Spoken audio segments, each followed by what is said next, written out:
Hi hello guys. ഇവനെന്തിങ്ങനെ വളഞ്ഞ് നിൽക്കണമെന്നല്ല, വേറെ ഒന്നുമല്ല കേട്ടോ. രാവിലെ എന്നിട്ട് സ്കൂളിൽ പോകാൻ പറഞ്ഞപ്പോൾ എനിക്ക് വയറുവേദനയാണെന്നും പറഞ്ഞിട്ട് നിൽക്കണം നിൽപ്പണാണ് കണ്ടത്. ഈ വയറുവേദനയൊക്കെ പണ്ട് ഞാനും നിൻ്റെ അച്ഛനൊക്കെ കുറേ പറ്റിയുള്ളതാണ്. അതൊന്നും ഞങ്ങളുടെ അടുത്ത് നടക്കില്ല എന്നും പറഞ്ഞിട്ട് ഞാൻ നേരം വൈകിയാലും നിന്നെ സ്കൂളിൽ എന്തായാലും കൊണ്ടാക്കുന്നു. ഷിനുവിനെ സ്കൂളിൽ കൊണ്ടാക്കി തിരിച്ചു വരുമ്പോഴത്തേന് അമ്മ അത് നമ്മുടെ അടുക്കളത്തെ ഉച്ചയ്ക്കുള്ള ഡ്യൂട്ടി തുടങ്ങിയിട്ടുണ്ടായിരുന്നു കേട്ടോ. അപ്പോൾ ഞാൻ അച്ഛൻ നമ്മുടെ എനർജി ലെവലൊന്നും കുറഞ്ഞിട്ടുണ്ടായിരുന്നു കേട്ടോ. രാവിലത്തെ ബ്രേക്ക്ഫാസ്റ്റ് കഴിച്ചിട്ടുണ്ടായിരുന്നില്ല. അപ്പോൾ അതങ്ങ് അടിച്ച് മിന്നിച്ചിട്ടോ, നല്ല ചമ്മന്തി ചട്നി ഇഡ്ഡലിയും കൂട്ടിയിട്ട്. അപ്പോൾ അതൊക്കെ കഴിഞ്ഞ ശേഷം കുറച്ച് മാന്തലുണ്ടായിരുന്നു കേട്ടോ ഉണക്കാൻ വേണ്ടിയിട്ട്. അപ്പോൾ അതിനും കൊണ്ട് മുകളിലേക്ക് കൊണ്ടുപോയിട്ടു. പിന്നെ എന്നോട് കുറച്ച് പേര് ചോദിച്ചു എന്നോട്, നീ കൃഷിയാണോ ചെയ്യുന്നത്? കൃഷിയല്ല, ഇതെൻ്റെ ഒരു നേരം പോക്കാണ്. ഈ കറ്റാർ വാഴേനിങ്ങനെ വളർത്തി നല്ല ഭംഗിയിൽ ഇങ്ങനെ കാണാൻ വേണ്ടിയിട്ട് കേട്ടോ. കുറേ പേർക്ക് ഞാൻ കൊടുക്കുകയും ചെയ്തു കേട്ടോ. ഇത് ഇങ്ങനെ ഒന്നും ആയിരുന്നില്ല, കുറേ പേർക്ക് വെറുതെ ആവശ്യമില്ലാണ്ട് ഞാൻ കൊടുത്തിട്ടുണ്ടായിരുന്നു. പിന്നെ അങ്ങനെ അടുക്കളത്തെ പണിയൊക്കെ ഏകദേശം തീരുമാനമായി എന്ന് കണ്ടപ്പോൾ ഞാൻ എൻ്റെ ക്ലാസ്സിലോട്ട് പോകാനുള്ള തീരുമാനം എടുത്തു. അങ്ങനെ ഞാൻ എൻ്റെ ഫാഷൻ ഡിസൈനിൻ്റെ യൂണിഫോം ആയിരുന്നില്ല കേട്ടോ ഇന്നിട്ടത്. ഇന്നൊരു പച്ച ചുരിദാറില്ലേ, അതാട്ടോ ഇട്ടത്. ഏട്ടന് നല്ല ഇഷ്ടമാട്ടോ ഈ ചുരിദാർ. അപ്പോൾ ഞാൻ അതിട്ടിട്ട് അങ്ങ് ഒരുങ്ങാൻ പോവുകയാണ്. ഒരുങ്ങാന്ന് പറഞ്ഞാൽ ഒന്നുമില്ല, പ്രത്യേകിച്ച് മുടി കെട്ടാൻ മാത്രമേ ഉള്ളൂ എനിക്കുള്ള ടൈം.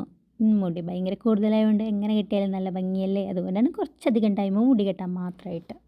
പിന്നെ പ്രത്യേകിച്ചൊന്നും ചെയ്യാറില്ല. ഒരു കുഞ്ഞ് പൊട്ട് അല്ലെങ്കിൽ ഒന്നും കൂടെ വലിയ പൊട്ട്. അങ്ങനെ ക്ലാസ്സിലെത്തിക്കഴിഞ്ഞിട്ട് ക്ലാസ്സിലവിടെ ഓരോരുത്തരിങ്ങനെ വർക്കൊക്കെ തുടങ്ങി കേട്ടോ. അപ്പോൾ ഞങ്ങൾക്ക് ഇന്നത്തെ വർക്ക് എന്ന് പറഞ്ഞാൽ പാറ്റേൺ വെട്ടലായിരുന്നു കേട്ടോ. ഒരു ചുരി ബോട്ടം പാൻറ്റില്ലേ, അതിൻ്റെ പാറ്റേൺ വെട്ടലായിരുന്നു ഞങ്ങൾക്ക് ഇന്നത്തെ വർക്ക്. അപ്പോൾ അതെല്ലാം കഴിഞ്ഞിട്ട് നമ്മുടെ ഷിനുവിനെ വിളിക്കേണ്ട നേരമാകുമ്പോൾ ഞാൻ നേരെ ഷിനുവിനെ വിളിക്കാൻ വേണ്ടിയിട്ട് സ്കൂളിലേക്ക് പോയിട്ടോ. രാവിലെ മടിയും പറഞ്ഞിരിക്കുന്ന ചെക്കനായിരുന്നു കേട്ടോ. പക്ഷേ സ്കൂളിലേക്ക് പോയി കഴിഞ്ഞാൽ ഇതായിരുന്നില്ല അംഗം. ഞാൻ നോക്കിയതാ അവനെ വെയിറ്റ് ചെയ്തുകൊണ്ടിരിക്കുക കേട്ടോ. കാരണം എന്താ, സ്കൂളിൽ വിടാൻ വേണ്ടിയിട്ടല്ല, വിട്ട് കഴിഞ്ഞിട്ട് ഇതാ ഗ്രൗണ്ടിൽ ചേട്ടന്മാർ ക്രിക്കറ്റ് കളിക്കുന്നുണ്ടായിരുന്നു കേട്ടോ. അതും നോക്കി നിൽക്കുകയായിരുന്നു അവനും അവൻ്റെ കൂട്ടുകാരും കൂടിയിട്ട്. അപ്പോൾ വാടാ നമുക്ക് വീട്ടിലോട്ട് പോകാമെന്നും പറഞ്ഞ് വിളിച്ചുകൊണ്ട് നിൽക്കുമ്പോൾ ഞാനിപ്പോൾ ശരി എന്നും പറഞ്ഞിട്ട് അവനും അവൻ്റെ ഫ്രണ്ട്സുകളും കൂടിയിട്ട് കളിച്ചോട്ടെ എന്ന് വെച്ചിട്ട് ഞാൻ കുറച്ച് നേരം മാറി നോക്കി നിന്നു കേട്ടോ.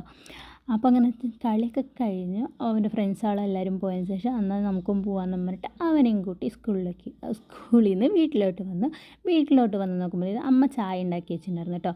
ചായയും പിന്നെ ചക്ക വറുത്തതായിരുന്നു കേട്ടോ.